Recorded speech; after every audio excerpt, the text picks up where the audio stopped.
Hello सबको। आज हम बात करेंगे सोर्सेस ऑफ इंडियन कॉन्स्टिट्यूशन कि इंडियन कॉन्स्टिट्यूशन जो हमारा है उसको कहाँ कहाँ से बोरो किया गया है, क्योंकि जब हमारा संविधान बन रहा था तब जो इसको बनाने वाले थे उन्होंने बहुत सारे अलग अलग संविधान पढ़े और वहाँ से जो है चीज़ों को बोरो किया और फिर उन सबको जो है कंप्लीट ब्लाइंड करके हमारे कॉन्स्टिट्यूशन में डाल दिया और बना हमारा सबसे बड़ा कॉन्स्टिट्यूशन। तभी इंडिया को कहा जाता है सबसे बड़ी डेमोक्रेसी। मैं आपको सिर्फ जो है इम्पोर्टेंट इम्पोर्टेंट चीज़ें जो हैं वही बताऊंगा जो एग्ज़ाम में आती हैं या आ चुकी हैं, सिर्फ वही बताऊंगा। कुछ ज़्यादा बकवास नहीं करूंगा। वीडियो बहुत ही छोटी होगी। अगर आप चैनल पर नए हैं तो वीडियो को लाइक और चैनल को सब्सक्राइब कर दें। सबसे पहले तो हम बात करेंगे गवर्नमेंट ऑफ इंडिया एक्ट 1935, यानी कि जो चीज़ें जो इंडिया में पहले से ही थी जिनको हमने वैसे का वैसे ही रख लिया, वो है federal structure, office of governor, judiciary system, emergency provision और पब्लिक सर्विस कमीशन, जिसको उस समय कहा जाता था इंडियन सिविल सर्विसेज, यानी कि जिसको अब हम जिसका नॉमेनक्लेचर जो है इसको अब चेंज करके कहा जाता है आईएएस या आईपीएस। इसमें अगर हम इम्पोर्टेंट देखें तो वो है public service commission, judiciary system, office of governor, emergency provisions और फेडरल स्ट्रक्चर जो है वो तो आपको याद होना ही चाहिए। देखिए ये जो चीज़ें हैं इन सब सभी में ये बहुत ही ज़्यादा जो है सिंप्लीफाइड हैं, यानी इजी हैं। तो आपने जो है एक बार तो सभी याद कर लेनी है, पर जो इंपॉर्टेंट है उनके ऊपर मैं टिक मार्क लगा के आपको ज़रूर बताऊंगा। अब हम बात करेंगे ब्रिटिश कॉन्स्टिट्यूशन। इनसे हमने बहुत सारी चीज़ें ली हैं, क्योंकि इन्होंने बहुत सारा हम पे राज किया, इसलिए थोड़ी बहुत इन्फ्लुएंस तो रहेगी ही। सबसे पहले आता है पार्लियामेंट्री सिस्टम ऑफ गवर्नमेंट, फिर रूल ऑफ लॉ। इसमें से इंपॉर्टेंट है सिंगल सिटीजनशिप, यानी कि हम किसी और देश के नागरिक नहीं बन सकते। हम सिर्फ एक देश की नागरिकता ही है इंडिया में, हम सिर्फ इंडियन हैं। हम किसी भी स्टेट की नागरिकता नहीं रख सकते या किसी और देश की नागरिकता नहीं रख सकते, हम सिर्फ इंडिया के नागरिक रहेंगे। और दूसरा इसमें जो इम्पोर्टेंट है वो है रूल ऑफ लॉ। ये दो ही इम्पोर्टेंट है। और आगे हम बात करेंगे यूएस कॉन्स्टिट्यूशन की। यूएस कॉन्स्टिट्यूशन में से हमने लिया है फंडामेंटल राइट्स। ये बहुत ही ज़्यादा इंपॉर्टेंट है और इसमें इंपॉर्टेंट है इम्पीचमेंट ऑफ प्रेसिडेंट, यानी कि प्रेसिडेंट को उसके ऑफिस से कैसे रिमूव करें, और removal of supreme court and high court जजेस। यानी कि ये जो प्रोसीजर है ये हमने यूएस के कॉन्स्टिट्यूशन से लिया है कि अगर हमने किसी सुप्रीम कोर्ट के या हाई कोर्ट के जज को रिमूव करना है वो कैसे करना है, और प्रेसिडेंट को भी अगर रिमूव करना है, यानी कि अगर प्रेसिडेंट की इम्पीचमेंट इम्पीचमेंट होता है कि उसको अपने ऑफिस से रिमूव करना है, उसको रिमूव करना है तो वो कैसे होगा, वो भी हमने यूएस से लिया है। और वाइस प्रेसिडेंट जो है वो एक्स ऑफिस चेयरमैन होता है राज्यसभा का। ये भी हमने अमेरिका से लिया है। ऐसे तो ये जो है ये तीन इम्पोर्टेंट है, पर आप इसमें से ये भी है इम्पोर्टेंट, वो है इंडिपेंडेंस ऑफ जुडिशरी, यानी कि जुडिशरी हमारे जो कोर्ट्स हैं, हमारे जज जो हैं कोई भी फैसला ले सकते हैं बिना किसी भी प्रेशर के, किसी के भी दबाव के।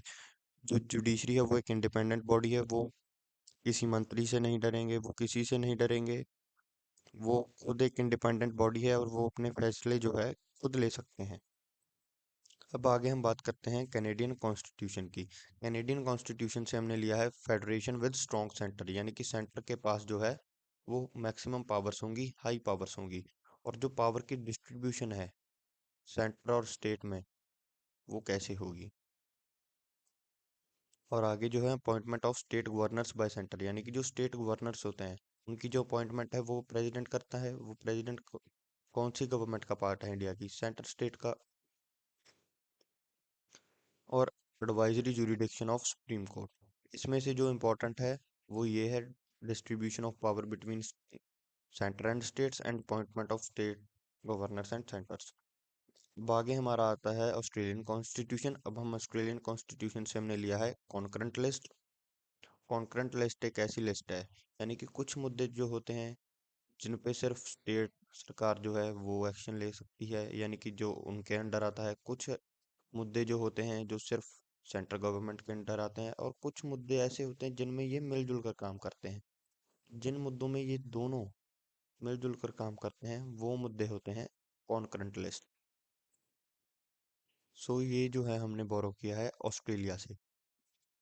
अगर हम बात करें जो मुद्दे होते हैं कि जिन पे सिर्फ जो है स्टेट सरकार काम करती है, स्टेट सरकार, वो हो सकते हैं जैसे कि हमारे पंचायत इलेक्शंस और जो मुद्दे होते हैं जिनके जानी की जो पावर्स जो हैं सिर्फ सेंटर के हाथ में हैं वो हो सकते हैं जैसे कि military, joint sitting of parliament यानी कि पार्लियामेंट के दोनों हाउसेस राज्यसभा और लोकसभा दोनों की जॉइंट सिटिंग को भी हमने बोरो किया है ऑस्ट्रेलियन कॉन्स्टिट्यूशन से।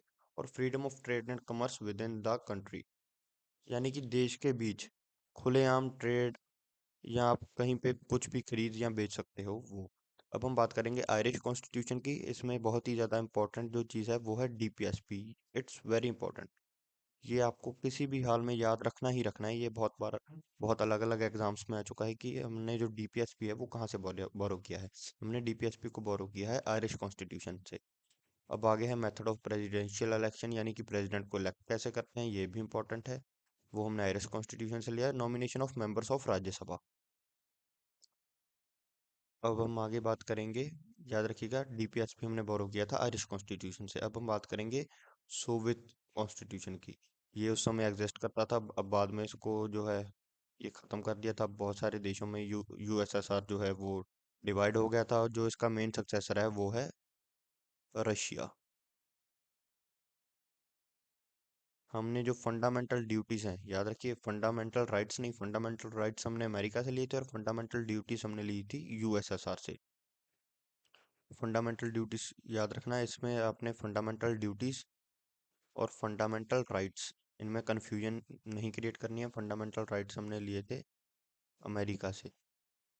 फंडामेंटल ड्यूटीज रशिया यानी कि पुराने समय का यूएसएसआर हमने इनसे लिए थे, कंफ्यूज मत हो जाना। और ideals of justice in preamble यानी कि प्रियम्बल में जो आइडियल्स ऑफ जस्टिस है सोशल, इकोनॉमिकल और पॉलिटिकल वो भी हमने रशिया से ही लिए थे। अब हम बात करेंगे जर्मनी के कॉन्स्टिट्यूशन की। जो हमारे फंडामेंटल राइट्स होते हैं आपको पता ही होगा, जैसे कि जब इमरजेंसी लगती है देश में तो फंडामेंटल राइट्स जो हैं सबके वो सस्पेंड कर दिए जाते हैं। वो हमने कहाँ से लिया था, जर्मनी से। जिस देश ने पहले भी इतिहास में कई बार फंडामेंटल राइट्स की परवाह नहीं की, इन्होंने तो ह्यूमैनिटी की परवाह भी नहीं की। कई कई ऐसे घिनौने काम हुए हैं इस देश में। पर वो पर वो जो है वो इतिहास है, उसको पीछे छोड़ दो। अब हम बात कर रहे हैं साउथ अफ्रीकन कॉन्स्टिट्यूशन की। याद रखिए जो फंडामेंटल राइट्स हैं जो इमरजेंसी के दौरान जो हैं रिमूव कर दिए जाते हैं वो हमने लिया था जर्मनी से। अब हम बात करेंगे साउथ अफ्रीकन कॉन्स्टिट्यूशन। इसमें बहुत ही ज़्यादा इंपॉर्टेंट है, वो है procedure of constitutional amendments. Amendments जिस बच्चे को नहीं पता मैं बता दूं। अगर हमने कॉन्स्टिट्यूशन में कुछ चेंज करना होता है या नया ऐड करना होता है, जहाँ कुछ पुराना रिमूव करना होता है, उसके लिए हमको हाउसेस की मेजॉरिटी के साथ अमेंडमेंट करनी पड़ती है हमारे कॉन्स्टिट्यूशन में। और वो कॉन्स्टिट्यूशन आप इसको ऐसे देख लीजिए कि अगर हमने कुछ भी चेंज करना है कॉन्स्टिट्यूशन में, अगर एक भी अक्षर एक्स्ट्रा ऐड करना है तो उसके लिए हमको अमेंडमेंट करनी होगी।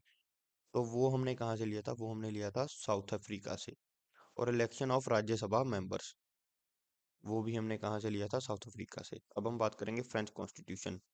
जो है रिपब्लिक है शब्द, रिपब्लिक शब्द idols of liberty equality and fraternity, ये भी हमने लिए थे फ्रांस से यानी कि फ्रेंच कॉन्स्टिट्यूशन से। अगर आप वीडियो को यहाँ तक देख रहे हैं तो प्लीज़ हमारी वीडियो को लाइक कर दीजिए और चैनल को सब्सक्राइब कर दीजिए। हमारी जो प्लेलिस्ट है पॉलिटी की, इसमें हम और भी कई वीडियोस ला रहे हैं। वीडियोस रेडी हैं, daily day by day publish हो जाएंगी। तो आप हमारे साथ बने रहें, इसलिए चैनल को सब्सक्राइब कर लीजिए। आपको आपकी स्क्रीन के ऊपर एक प्लेलिस्ट भी दिख रही होगी, आप वहाँ से वो प्लेलिस्ट में जाकर और वीडियोस देख सकते हैं। ये वीडियो बहुत कुछ ज़्यादा लंबी नहीं है। यही जो है हमने आपको इम्पोर्टेंट जो बताए हैं, आपने इन सबको याद कर लेना है। और कईयों के ऊपर तो मैंने हैशटैग्स लगाए हैं, वो मोस्ट इम्पोर्टेंट भी हैं। जिनके ऊपर मैंने टिक लगाई है वो इम्पोर्टेंट है, आप उनको याद कर लीजिए। So that's for today's video, thank you.